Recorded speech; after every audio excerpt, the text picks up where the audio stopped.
On 31st August of 2019, the National Registrar of Citizens got published in the state of Assam. 19 lakh people were excluded from this list. This meant that 19 lakh people are now doubtful citizens. They need to prove whether they are genuine Indian citizens or not. Many of these 19 lakh people are actually genuine Indian citizens. They are Indian citizens belonging to all caste, creed and religions. Many of them are Gorkhas who have been living in Assam for generations. Many of them are people who have migrated from Bihar, Rajasthan and Uttar Pradesh, whose families have migrated to Assam 3 to 4 generations ago. Many of them are refugees from Bangladesh who came at the time of partition and in the events leading up to the war in 1971. Now, instead of being secure in their future, instead of having their names being included in the National Register of Citizens, these 19 lakh people will have to approach the court in what would be a very lengthy process, going up to the Foreigners Tribunal, then appealing to the High Court and then appealing to the Supreme Court. So 31st August should have been a day that only genuine Indian citizens should have been included in the National Register of Citizens. 31st August should have been a day that only those who are illegal immigrants should have been excluded from the National Register of Citizens. Unfortunately, 31st August is a day that BJP government in Assam and in Delhi have proved that because of their careless leadership, because of their lack of seriousness, it is only genuine Indians who have to face the brunt of an uncertain future and who have to go to the courts to prove whether they are Indians or not. It is unfortunate that after the list was published on 31st August, the BJP government is now only attacking the NRC and questioning its credibility and process. The NRC was a Congress brainchild, started way back in 2005 when Dr. Manmohan Singh was the Indian Prime Minister. At that point of time, the Congress government in the centre and in the state of Assam consulted with various stakeholders, civil society members, student organizations, and designed and developed the National Register of Citizens. Up to 2016, when the Congress was in power in the state of Assam, the NRC was a people's exercise. Various members of civil society contributed to the NRC application process being a success. And the NRC is only an outcome of the historic 1985 accord signed by the then Prime Minister Shri Rajiv Gandhi with the leaders of ASU, in which 24th March 1971 was established as the cutoff year. If a person had documents proving that he or his or her parents were Indian citizens prior to 24th March 1971, he would have automatically been included in the latest NRC and be judged as an Indian citizen.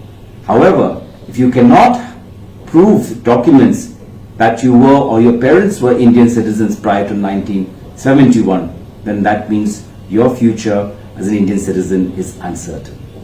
This NRC exercise was a historic step taken by the Congress government in 2005 as an answer to the call of the people of Assam. But now the BJP is only questioning and attacking the credibility. They're escaping the responsibility.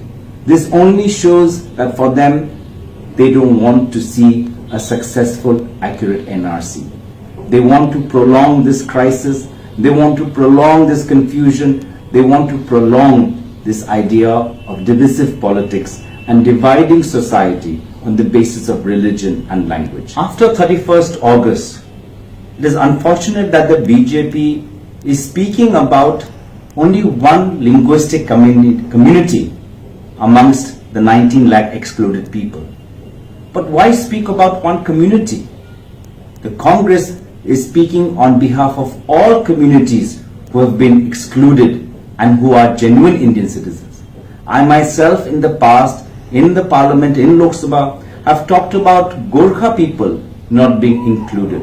I've talked about people from Bihar, UP, Marwari, Bhojpuri who are not included in the NRC. Tribal people who are not included in the NRC. Prominent people, people who have received Sahitya Akademi Award, people who have served in the army and have served the nation in the Kargil war, they are not included in the NRC.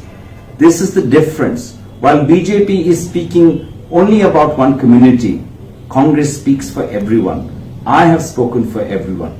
For us, NRC is an important exercise, and then for us, we want an accurate NRC without any flaws. If there's any genuine Indian citizen who finds himself or herself excluded, all legal aid will be extended by the Congress party. We have already told our district officials to reach out to those people who are excluded, see what help do they need, what legal help, what financial help. The Congress party will do whatever it can to ensure that all genuine Indian citizens find themselves as part of the NRC. It is now a tedious process that awaits for those genuine people who are excluded. They have to go to the courts, and we know how long it takes for cases to be heard in courts. That these cases will go on for years and years. Until that time, these people will not be able to prove their identity as an Indian citizen.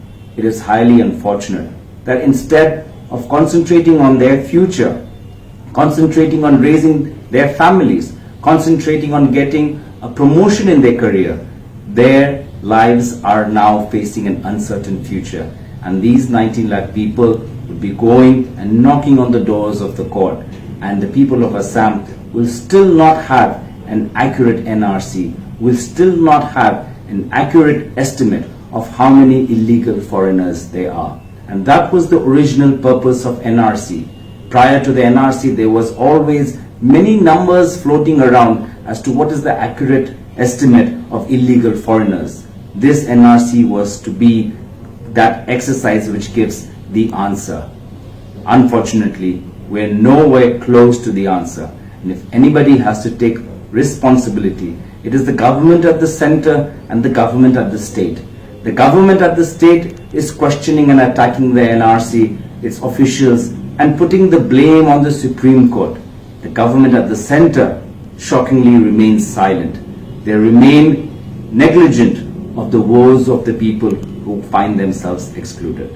If there is one party speaking on behalf of everyone, if there is one party which is speaking on behalf of the Constitution, if there is one party which is speaking about preserving the spirit of the Assam Accord, that is the Congress Party.